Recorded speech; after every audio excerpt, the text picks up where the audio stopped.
Hello, everybody. This is Truth is Out. I'm Chris Dorr, and we have a very important guest with us called Kerry Cassidy. She is the owner of Project Camelot website, and she's an expert in extraterrestrial encounters and many other subjects involving the deep state or shadow government. Hello, Kerry. How are you? Hi, I'm good. How are you? I'm fine. Thank you. I wanted to start with a general view about what's going on in this planet, about the extraterrestrial present in it. So I wanted to know which are the main groups that control the planet and therefore the secret space program, and which are the main extraterrestrial species involved in controlling the planet. Okay, I'm not sure. You're just saying the main parties that are involved in controlling the planet are ET and human, so it's a combination. There are various groups vying for control at the top. That includes the Illuminati or the Black Magicians, Dark Magicians, whatever you want to call them. Apparently led by the Black Pope, as they say. And there are many levels of that group. And then, of course, the Vatican itself, which is run by reptilians underground. And you also have what we call the deep state or the secret government, which is basically run by the United States and with their partners, which are called the Five Eyes, which are Great Britain, Australia, New Zealand, Canada, and I'm sure I'm forgetting one. Anyway, and then on top of that, you've got the Russian-US alliance, which is part of the secret space program. And as far as ETs go, you've got Anunnaki, who have been here since very early days, thousands and thousands of years ago, that were involved in putting in a frequency fence in our DNA to block us from developing too quickly and to keep us as a relative slave society. And then you've got reptilians, some of which are Anunnaki, but there are also reptilian human hybrid race called reptoids. And then you've got the gray, basically it's called the Luciferian Rebellion, made up of the Dracos, Greys, Reptilians. It's an alliance. So those are there are a lot of dark, basically, forces and entities attempting to run the planet. And then on top of that, we now have artificial intelligence, which has been created in large part in partnership with some of these ET races. And then you have some incoming AI that are also invading at this time. So it's a very big picture and rather complex. I've also been told that in terms of the world government and, the one world government, we have, in essence, one person in charge of each continent, so to speak.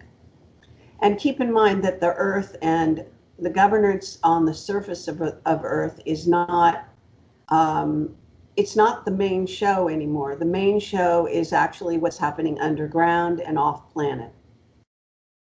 And what about the AI? Who created extraterrestrial beings or the reptilians or the Anunnakis? Who runs the AI? Actually, I don't know. The AI, I do know that it's affiliated with basically the dark groups. Now, there are some positive ET groups here called the Guardian Alliance that are a mixture of various races that are positively involved with humanity and have contributed their DNA to creating this physical humanoid vehicle. And they are here also safeguarding this human experiment on this particular Earth planet. And so as far as who sort of created the AI, I do know that our AI, that is the human-based AI, was started when they created what's called Promise software, however you want to say it. And that was back in, a long time ago. Now I guess, might be the early 60s or so. And that was stolen from a group that had created a, a, a, a kind of a software that was a legal software, and then became expanded and started to be used by police and other law enforcement kind of organizations, as well as the intelligence agencies. It was also given to Israel, and they put in a back door, and it expanded from there. So that's all written about in The Trail of the Octopus, and was investigated many years ago by a top journalist who eventually they killed. And is this AI running the gun stalking program then? Is the AI who decides who is a danger for the system? Well, I'm sure that any decisions being made, such as financial, right now, are being handled by this artificial intelligence. I think from what my witnesses are telling me, it has gone out of control. In other words, it's out from under the control of the humans. And then because we've also got competing AIs here on Earth that are more or less human based, but then we've also got off-planet invading AIs. So what we're really looking at in the future is a battle between the artificial intelligence, and there's reason to believe that a lot of these AIs tend to merge with each other and become sort of a conglomerate. And so where it's from there, I don't know, but it is interesting that what I understand right now is that Enki, Enlil, this sort of group of Anunnaki entities has also created an AI, and that a lot of people are claiming to be in touch with Enki. And I think what they're really in touch with is an artificially intelligent form of masquerading as the entity Enki. And so this is where you get a lot of disinfo going on, and misunderstandings. And that entity is influencing a lot of people, especially channelers. Okay, maybe also is the direct energy weapons, isn't it? Like making them believe they are hearing voices of a god when in reality it's a weapon. Well, voice to skull technology has been used since at least the 60s, and maybe even before. I mean, your television has been a surveillance device since they invented it a long time ago, and the surveillance has only increased. So the targeting has also increased. I've done an interesting interview with, I think his name's Richard Lighthouse, on my YouTube channel, and he's someone who has investigated, literally tapping down to figure out where the decisions are being made on who to target and all of that. And that goes down to, I mean, certain space organizations in Arizona. And he actually named some names in my interview with him, if you're interested in that. Yeah, That's on the human side. I've heard interviews. Very interesting. I have heard the interviews. Yes, they are great.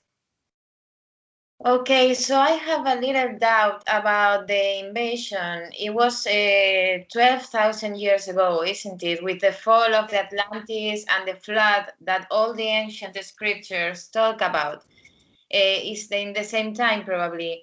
And I'm wondering because Cobra from the resistance movement say that the Chimera is at the top of the pyramid, controlling the system.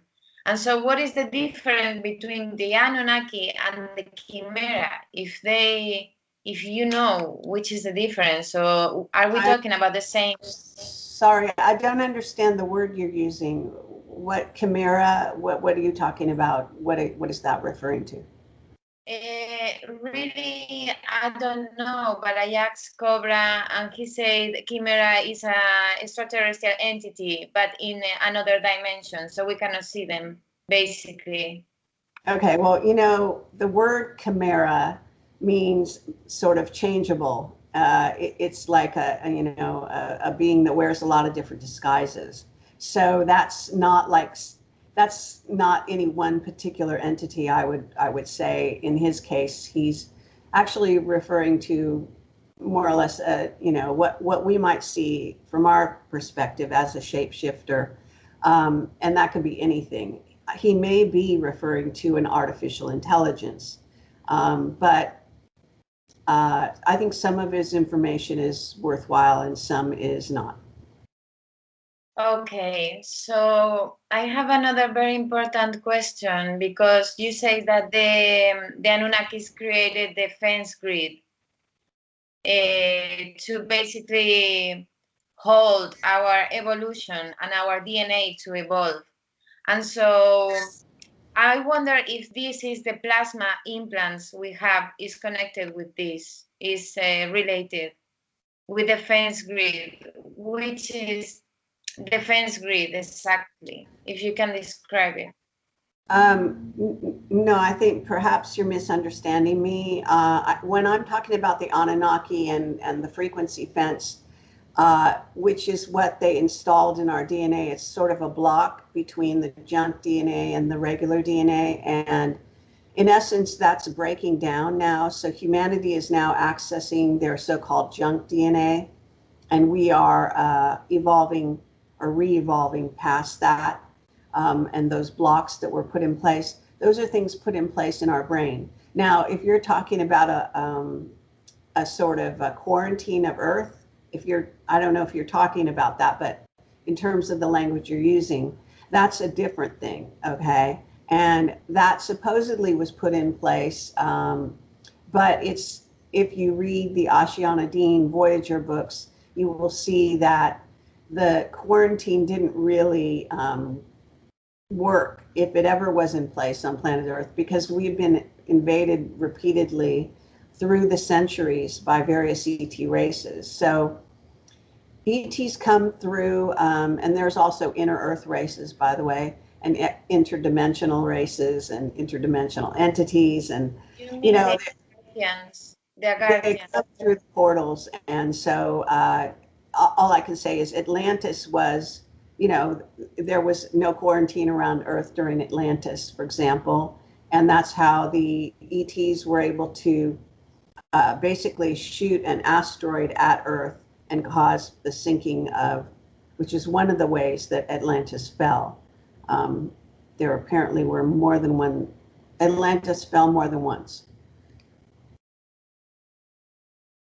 Okay, so yeah,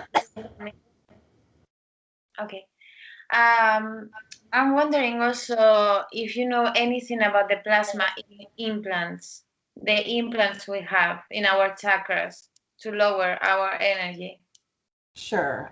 Well, there are different kinds of implants. When you use the word implant, there can be a physical implant, and those are like some people refer to them as sort of little grains of sand or whatever it is. They have been found by Dr. Roger Lear has taken out a few implants. I believe.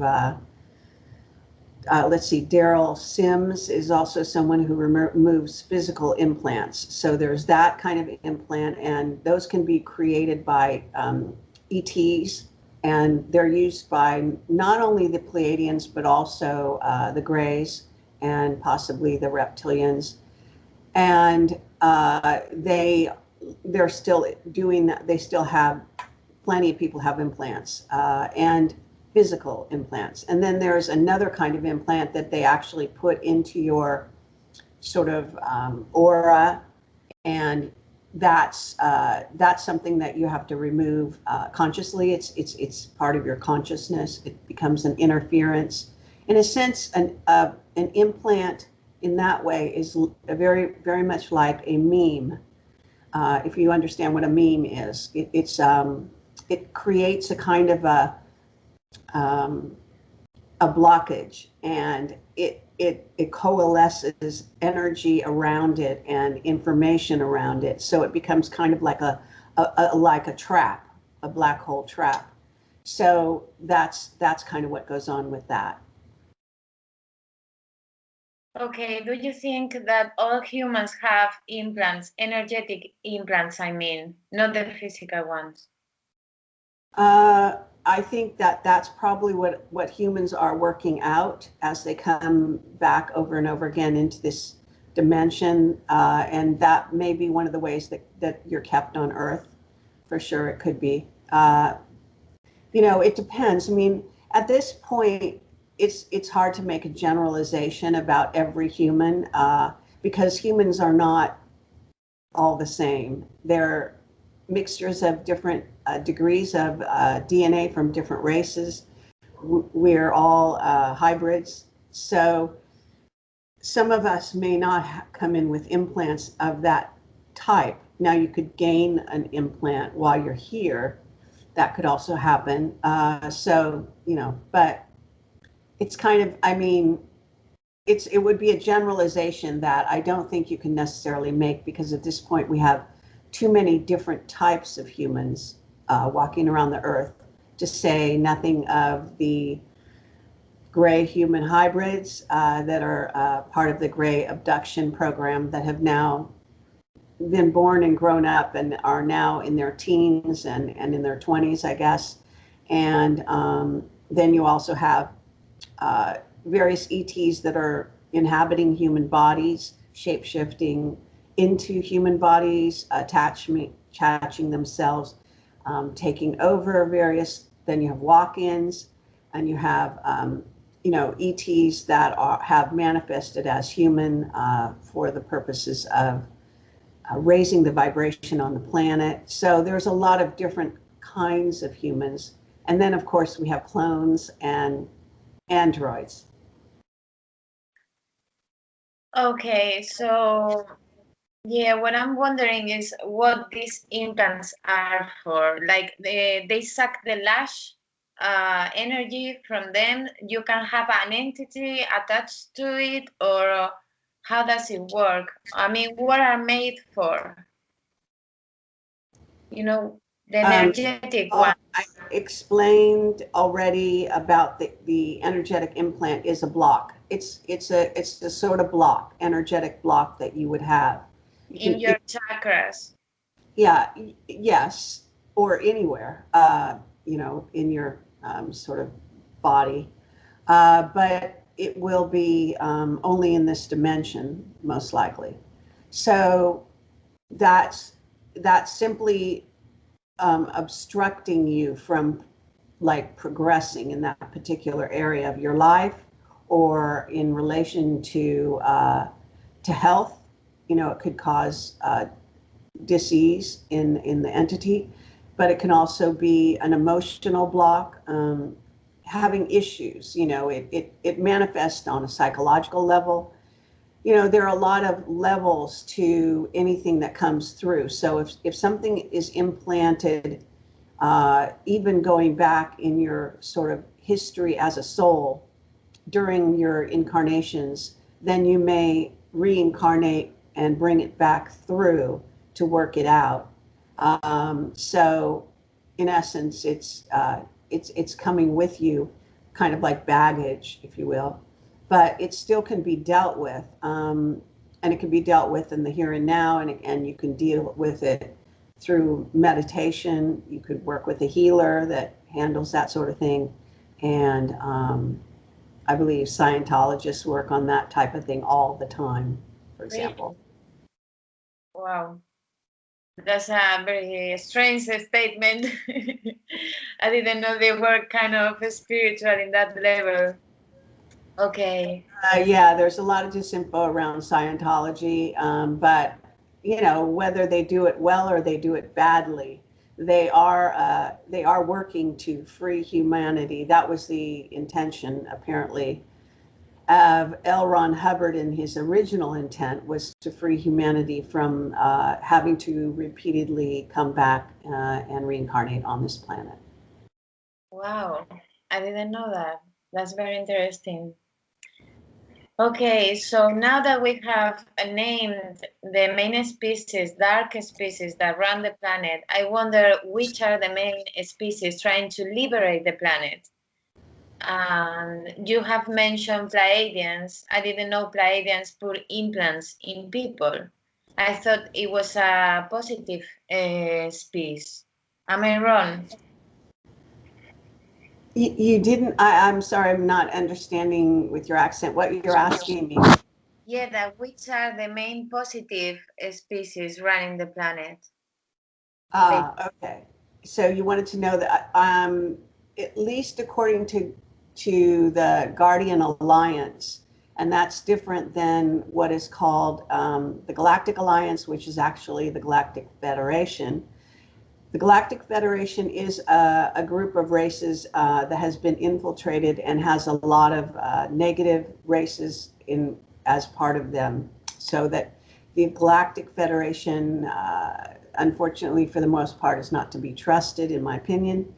But what is called the Guardian Alliance is, as I say, a group of races that have had been instrumental in helping to create or make possible these human vehicles that we inhabit and have inserted their DNA as part of this whole thing. And as far as which races exactly are the positive ones, at this time the Pleiadians have always been seen as positive and as a sister race, or even the original race. And there is a group from Lyra, which is apparently there are humanoid races all through the galaxies. The thing is that they are related. Some have been invaded, like the Anunnaki. The Anunnaki were a humanoid race that were invaded by the Draco and are now what you would call human or reptilian human hybrids. So there's a mixture there. And the Pleiadians are also have also been invaded, but some of them they do have sort of a break-off rogue group that's not necessarily positive.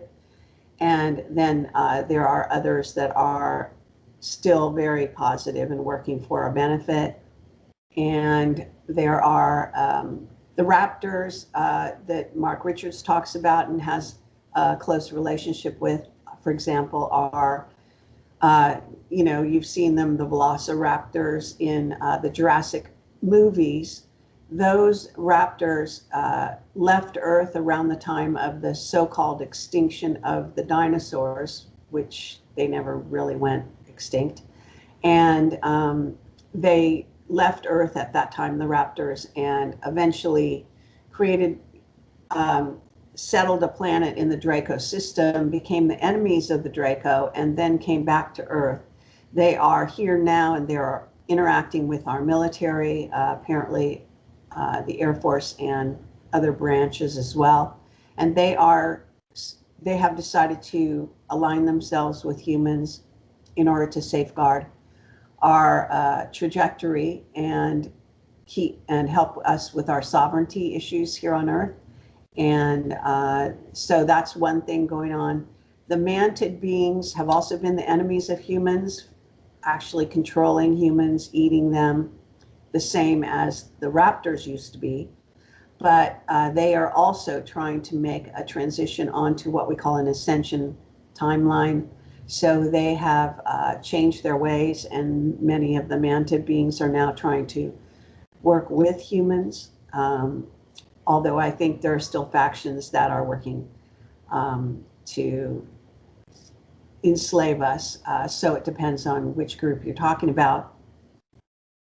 The grays there are some positive grays apparently, but the gray abduction program is notorious and still going on.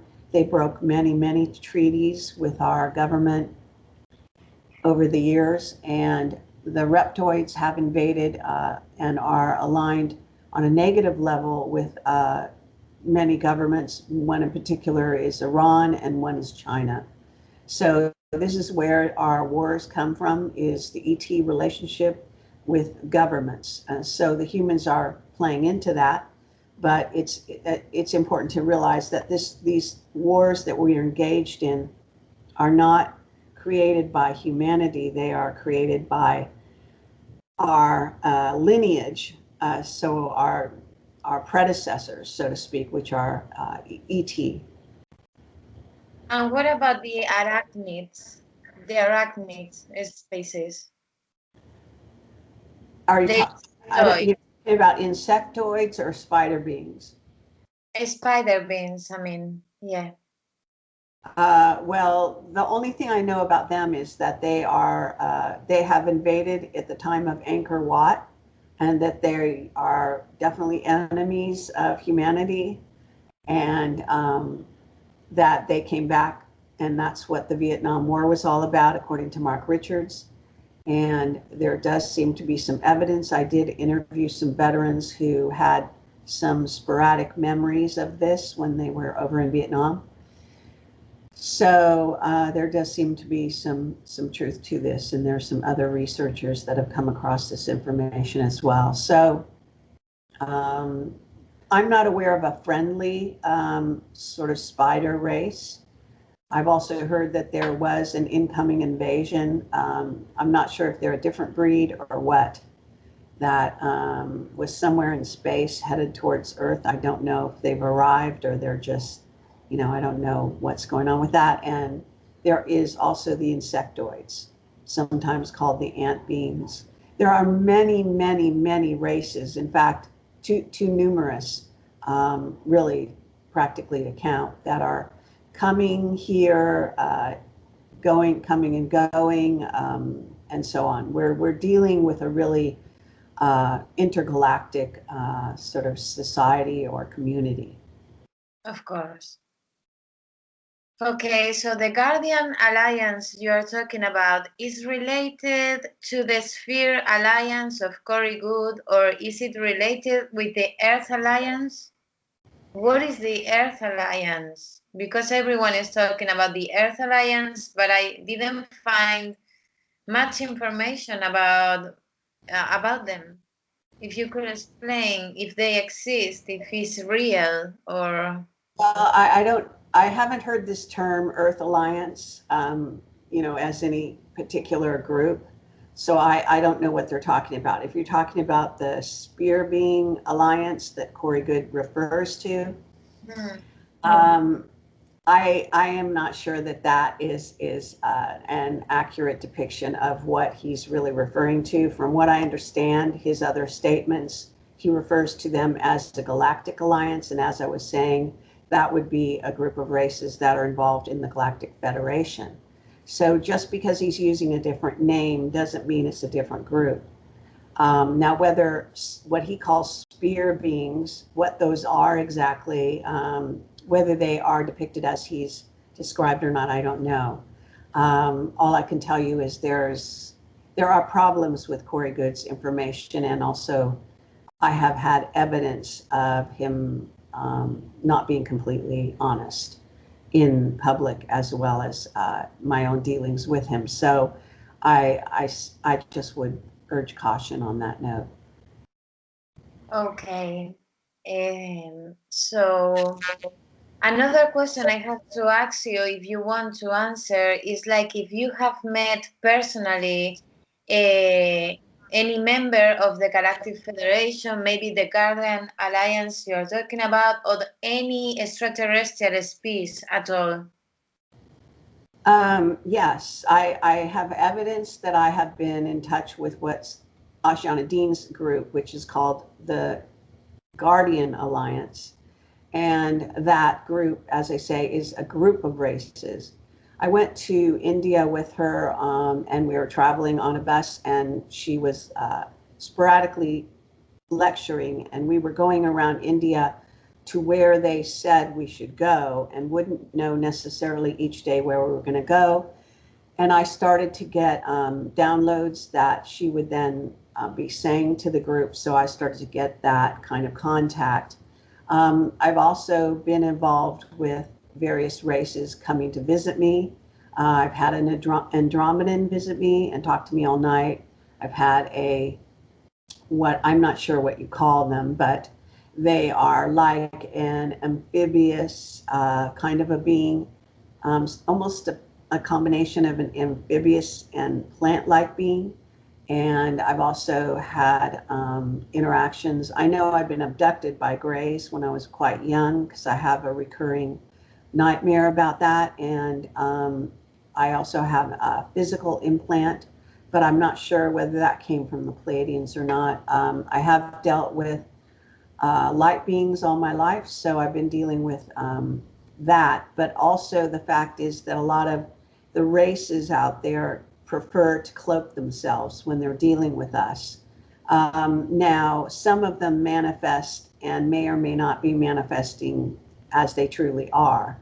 So I am very suspicious of some of the people out there that say they've been talking to this one or that one, and what they think they're talking to might not be what they're actually talking to. Because, of course, if you come from the fourth dimension and above, you can certainly make it appear to humans that you look a certain, whatever way you want to look.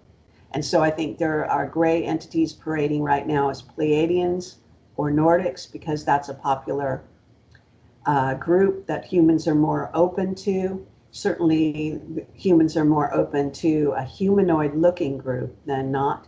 And I have been in touch with the Telos people in underground in Mount Shasta. I was told about the reptilians invading there and taking over that area. And I certainly have been in touch with dolphins, who are an extraterrestrial race here on our planet. And there are others, and I can't even, I mean, there's a lot of different ones. So yes, I have been in touch with various ETs. That's great. Thank you so much for sharing your knowledge. And so I want to finish asking, like, what about the 110,000 indictments? If you know anything about this, if it's going to be implemented, if it's going on already, because they have arrested Epstein. So, and it's a long list, the list of the island he had of the pedophilia ring. Back channel, I have a witness who has looked into this and seen that the indictments are actually there. Although I'm not sure in the numbers that you're talking about. I know that there are a lot of them. The ones that when people try to look into them, even lawyers, they are told to back away and to stay away from it. So it's a heavily guarded secret, and even people that are supposed to be allowed access are not given access. And so I cannot say how many of the indictments are going to actually be actually processed, I guess you might call it. I do believe there is an effort to bring that forward. And I think one of the problems is that they're afraid if any of this becomes public, that the humans will basically riot and become like what we call lynch mobs. So they're very worried that if too much comes out of truth and is believed by what we call the mainstream, that those in the mainstream may turn into a what we call a lynch mob. And so this is a big problem for them.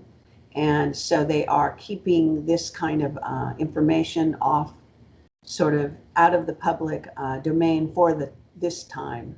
How long this is going to go on, how long it can be sort of sequestered, and how successful it'll be, I don't know. Okay, but this is related to what you are saying, that they say we cannot handle the truth. And actually, we cannot handle the truth, but why can't we handle millions of lies?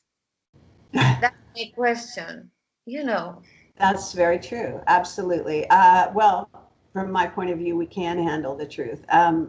In essence, like I say, we are all humans. Even people that think you might think don't know anything, and they're couch potatoes or whatever you want to call it, and they're not very intellectual, and they spend all their time being programmed by the television. Even those beings are much more than they appear.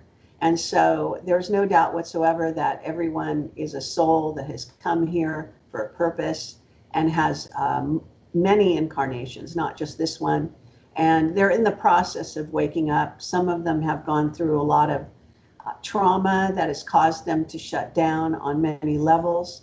And so they're sort of making their way back, if you might call it, to remembering who they truly are. So eventually they will remember, and people are waking up in droves all over the world, and there's a great deal of evidence of this. So I'm very happy about that. Yes, we are all very powerful. They just make us believe we have to have a job, and nothing more, like Mary have a job, and as if we weren't souls, like eternal souls, in a mission to wake up. Probably. Okay, I wanted to finish with one very important question, which is the ascension real? If when we ascend, do we turn into light or leave our body, or do we change to another dimension? What's going on with ascension?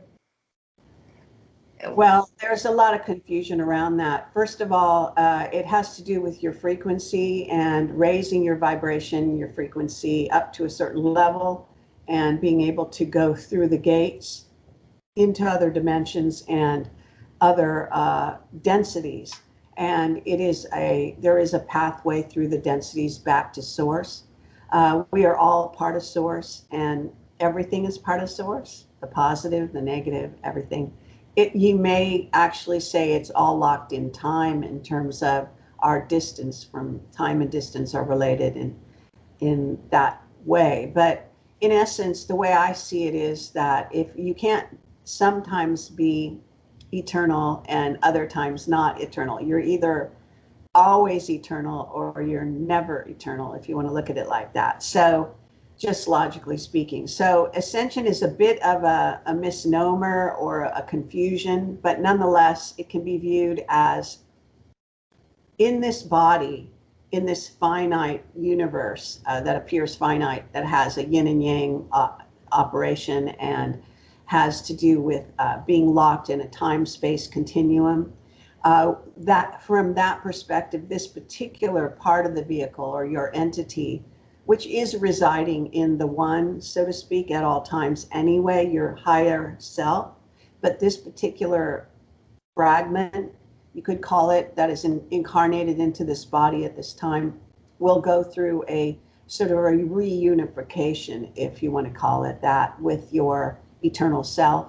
And yes, when you can leave here, because there is a sort of a cage or a capture element to getting caught in a reincarnational loop that causes a being to return over and over again to this particular time-space continuum, Earth, in the 3D going into 4D as we are. And that is also what has happened. You have to go, when you ascend and go out of here and don't necessarily reincarnate in this dimension, then you are doing what is called ascension.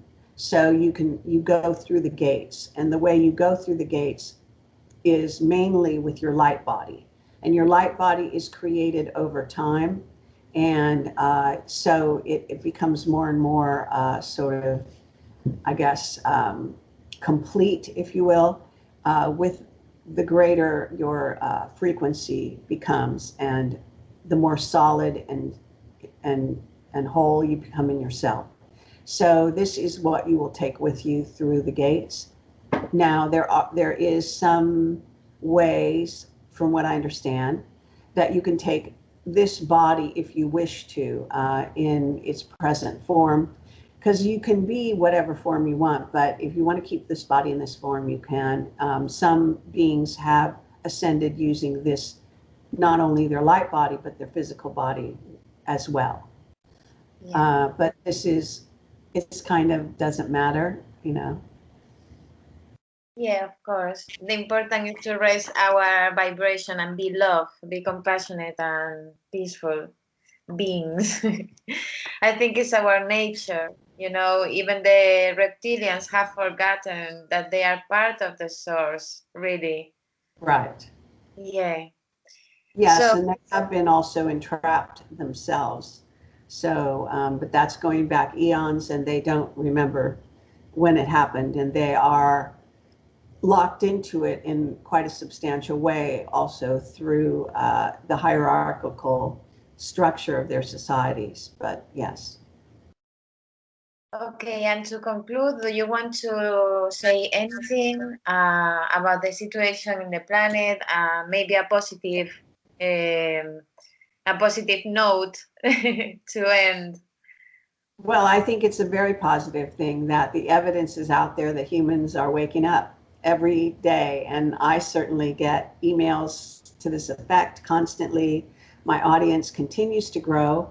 And that has been going on since we started Project Camlock 15 years ago. So to me, that's a positive thing. And that's the best thing you could possibly know, is that humans are waking up. So what's happening is a falling away of the lies. And so revealing of the truth may sound negative, but it's actually very, very positive. So if you find out that you have been lied to and that certain other things are true, what could be better? So from my perspective, we're in a very enlightening time. People are waking up, and when certain things occur, even things that are affecting large groups of people, there will be a waking up process go on with those entities. So it's I see it as a positive trajectory right now on planet Earth. So, do you believe humanity can liberate itself from this slavery system? Yes, we can, and we are, in fact, liberating ourselves. And this is obvious. I mean, we live in a time when exposing the truth is actually becoming the mission of almost every being out there. So that's why you get so many YouTube channels where people are trying to tell the truth. People like you that are waking up and also bringing the truth forward. This is happening. Countless number of YouTube channels dedicated to this, revealing the truth. Yes, there's a lot of disinfo out there, but I always say that it's not given to you to have the truth delivered on a platter so that you just can lay there and do nothing. This is not what we call life, is all about. This life we are experiencing is an exploration, and it does take your focus and your energy and your developing of yourself to be able to move through it with grace. Yeah, it's like being an actor and not just the audience, isn't it? Not just contemplating what is happening, but actually doing something about it. That's true. Okay, Kerry, so thank you so much for your time, and thank you so much for everything you do. You are such a wonderful woman, and I believe you are making history, really, like searching all this incredible information. Thank you. Thank you very much, Christina. Okay, have a wonderful day, darling, and a beautiful life. You too. See you.